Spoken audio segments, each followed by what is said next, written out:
Hi viewers, welcome to our channel. ఈ వీడియోలో మనం మెయిన్గా మాట్లాడబోయే విషయం ఏంటంటే సీఎం చంద్రబాబు నాయుడు గారు ప్రత్యేకించి కూడా నిన్న జనవరి 1 తారీఖున ప్రత్యేకించి కూడా మీడియా సమావేశంగా మాట్లాడుతూ జగన్ మీద కక్ష సాధింపు నా లక్ష్యం కాదని చెప్పడం జరిగింది. అయితే ఇక్కడ కీలకంగా చూసుకుంటే ప్రత్యేకించి కూడా మీడియా సమావేశం వేదికగా ప్రత్యేకించి సీఎం చంద్రబాబు నాయుడు జగన్మోహన్ రెడ్డిని అరెస్ట్ చేయాలంటే నాకు 10 నిమిషాల పని, కానీ నేను ఇప్పటి వరకు కూడా ఆయన మీద అరెస్ట్ చేయడానికి ఎక్కడ కూడా ఎవరికి కూడా ఆదేశాలు ఇవ్వలేదని చెప్పడం జరిగింది. ఎందుకనంటే అతన్ని అరెస్ట్ చేయడం నా లక్ష్యం కాదు అని ఆయన చెప్పడం జరిగింది.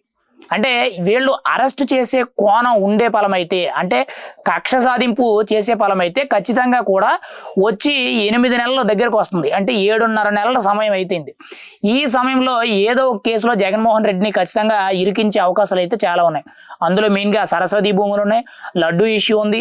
మెయిన్గా రాష్ట్ర వ్యాప్తంగా చూసుకుంటే ఇసుక దోపిడీలు, ఇంకా కీలకంగా చూసుకుంటే మద్యం దోపిడీలు, అంతకంటే కీలకంగా చూసుకుంటే ఏకంగా రాష్ట్ర వ్యాప్తంగా ఉన్న భూములు, ప్రభుత్వానికి సంబంధించిన భూములు ఏవైతే ఉన్నాయో ఇవన్నీ కూడా భారీ స్థాయిలో దోపిడీ చేయడం జరిగింది.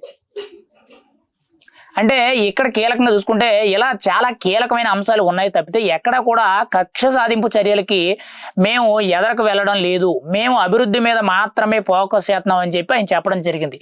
మీకు ఎగ్జాంపుల్గా కీలకంగా చూసుకుంటే గతంలో జగన్మోహన్ రెడ్డి అధికారంలోకి వచ్చిన 6 నెలల్లోపే ఎన్నో విధ్వంసాలు సృష్టించారు. అధికారంలోకి వచ్చిన 2వ రోజే ప్రజావేదికని కూల్చిపారేశారు.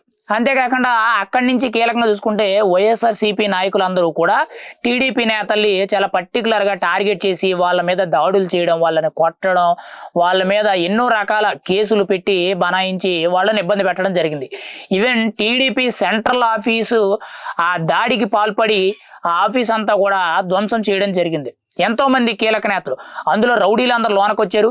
మెయిన్గా ఎమ్మెల్యేలు, ఎంపీ స్థాయి వ్యక్తులు ఎవరైతే ఉన్నారో వీళ్ళందరూ కూడా బయట నుంచొని వ్యవహరించడం జరిగింది.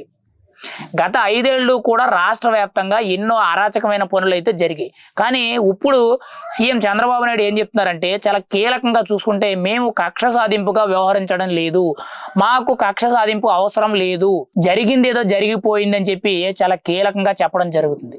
అయితే కీలకమైన అంశాల్లో కొద్ది మంది మాత్రం అరెస్ట్ అయ్యే అవకాశం అయితే ఉంది. దాని నుంచి ఎవరిని కూడా తప్పించలేము, చట్టం తన పని తాను చేసుకుంటూ పోతుంది, దానికి నేను బాధ్యుడిని కాదు అని చెప్పడం అయితే జరిగింది. గత 5 ఏళ్ల పరిపాలన చూసుకుంటే అరెస్టులు, దాడులు, కేసులు, పోలీస్ స్టేషన్లు, జైళ్లు, కొంతమంది దళిత వ్యక్తులు చంపేయడం అయితే జరిగింది. ఇప్పుడు కూటమి ప్రభుత్వం వచ్చిన తర్వాత అటువంటి పరిణామాలు ఎక్కడా కూడా లేవని మనం చాలా బలంగా చెప్పవచ్చు. కేవలం సోషల్ మీడియాలో ఎవరైతే అసభ్యంగా మాట్లాడారో వాళ్ళని మాత్రమే అరెస్టులు చేయడం జరుగుతుంది.